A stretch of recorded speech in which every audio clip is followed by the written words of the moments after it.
एक ऐसी नौकरी मिल जाए जिसमें नौकर भी हम ही हों और मालिक भी हम ही हों, मजे ही मजे। जिसमें ठेका भी हम ही लाएं और काम भी हम ही करें, मजे ही मजे। एक बड़ी सी गाड़ी हो, गाड़ी में सरकारी तेल हो, चलाने वाला ड्राइवर हो, ड्राइवर की सैलरी भी सरकार ही दे दे तो मजे ही मजे। हर दिन एक जगह से दूसरी जगह पर जाएं, उसका भी निर्वाचन क्षेत्र भत्ता अलग से मिल जाए, मजे ही मजे। बीमार हो रहे हैं, हॉस्पिटल में जा रहे हैं, पसंद नहीं आया तो बड़े हॉस्पिटल में चले गए, वहां भी मन नहीं लगा तो फिर विदेश चले गए, उस इलाज का खर्चा भी सरकार ही दे दे तो मजे ही मजे। ट्रेन में जाने का मन कर जाए तो ट्रेन में बैठ गए, वहां के लिए भी सरकारी कूपन मिल जाए तो मजे ही मजे। इतना सब करने के बाद भी अगर सैलरी कम लगे तो खुद ही अपनी सैलरी को बढ़ा लो और मजे ही मजे। अब इसमें मजे तो हैं गुरु, ये कोई मीम मैं नहीं बना रहा था, बल्कि मेरी कल्पना में एक ऐसी नौकरी की तलाश चल रही थी जहां पर ये सब कुछ हो, और ऐसी नौकरी है भी। ये नौकरी है विधायकों की, या नेता वाली कैटेगरी को भी आप इसमें जोड़ सकते हैं। 17 महीनों के बाद उत्तराखंड सरकार ग्रीष्मकालीन राजधानी गैरसैंण पहुंचती है और पहले ही दिन विधायकों की सैलरी बढ़ाने की बात होने लगती है। अब जब मामला सैलरी बढ़ाने का आता है तो इसमें न पक्ष देखा जाता है न विपक्ष देखा जाता है। ये एक ऐसा मामला है जहां पर नेताओं की एकता सार्वजनिक तौर पर देखने को मिलती है, चाहे वो किसी भी पार्टी का क्यों ना हो। दूसरी तरफ टिहरी झील में क्रूज बोट के आवेदकों में 2 नाम ऐसे हैं जिन्होंने सोचने पर मजबूर कर दिया है कि क्या यहां पर भी मजे ही मजे वाला सीन तो नहीं हो रहा।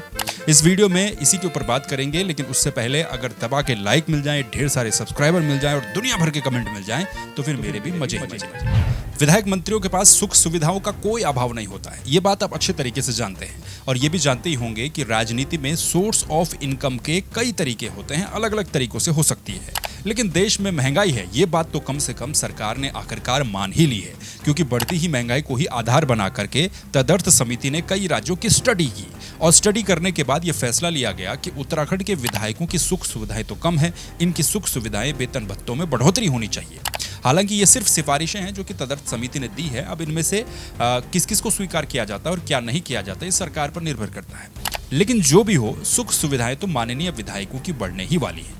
जो विधेयक ये सब कह रहा है या फिर कर रहा है उसका नाम है उत्तराखंड राज्य विधानसभा विविध संशोधन विधेयक। इसको विधानसभा में पेश किया गया। अब क्या क्या बढ़ने वाला है उस पर एक नजर डाल देते हैं। ये कहा गया है कि उत्तराखंड के विधायकों की हेल्थ फैसिलिटीज और भत्तों को बढ़ाया जाएगा। सिर्फ विधायक ही नहीं बल्कि इसमें पूर्व विधायक भी शामिल होंगे और उनके आश्रित भी शामिल होंगे, जिनको इसका लाभ मिलेगा। ये लाभ कैशलेस इलाज के रूप में मिलेगा। यहाँ तक कि सरकारी खर्चे पर वो विदेश जाकर के भी अपना इलाज करवा सकते हैं, विधायक या पूर्व विधायक। लेकिन ये विदेश जाकर इलाज करवाने वाली जो बात है, ये एम्स की संस्तुति के बाद ही होगी, ऐसा नहीं कि सीधे विदेश निकल गए। विधायक और पूर्व विधायकों को सरकारी कर्मचारियों के समान गोल्डन कार्ड की फैसिलिटी भी मिलेगी। इसके तहत वो प्रदेश के बड़े अस्पतालों में या फिर दिल्ली के फोर्टिस अस्पताल, Rajiv Gandhi cancer institute of research centre, AIIMS Delhi में भी अपना इलाज करवा सकते हैं। इसके अलावा विधायकों के कुछ भत्तों में भी संशोधन किया गया है, जिसमें कि 30,000 रुपए तक की बढ़ोतरी हो सकती है। ये भी कहा गया है कि 40,000 रुपए के रेलवे कूपन और डीजल पेट्रोल के लिए 30,000 रुपए नकद दिए जाएंगे प्रति माह। इससे पहले साल 2018 में भी विधायकों के वेतन भत्तों में बढ़ोतरी की गई थी और उस वक्त ये बढ़ोतरी 120% तक की गई थी। अब सवाल यह है कि आखिर अभी विधायकों के वेतन भत्तों को अगर सभी चीजों को मिला दिया जाए तो महीने का इन्हें कितना मिलता होगा और बढ़ोतरी के बाद कितना तक मिल जाएगा। देखिए, सभी वेतन भत्तों के साथ साथ सभी प्रकार की चीजों को अगर जोड़ दिया जाए तो एक विधायक को महीने का लगभग 2,90,000 रुपए मिलता है।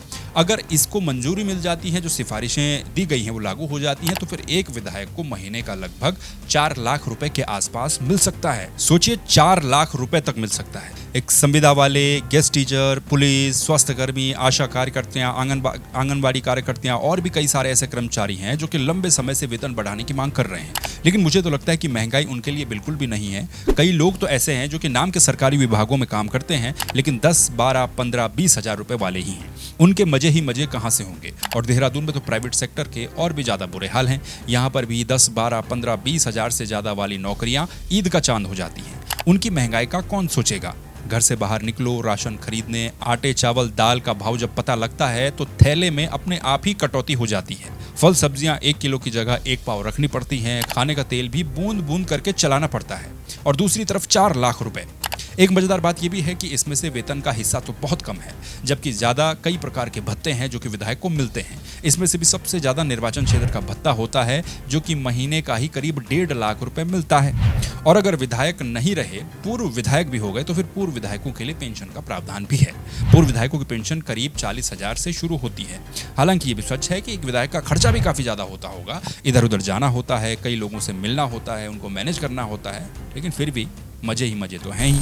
अच्छा, ये तो थी माननीय विधायकों की सैलरी की बात। अब सवाल ये कि चलो बाकी की चीजें तो हैं, बाकी के कामकाज तो हैं जो कि अन्य लोग कर सकते हैं और अपना रोजगार बना सकते हैं, लेकिन कल से सोशल मीडिया पर एक पत्र ने सनसनी सी मचा दी है और फिर से ये साबित कर दिया है कि सत्ता में रहने वाले और उनसे जुड़े हुए लोगों के अच्छे दिन निरंतर इस देश में चल ही रहे हैं। टिहरी झील में क्रूज बोट का संचालन होना है।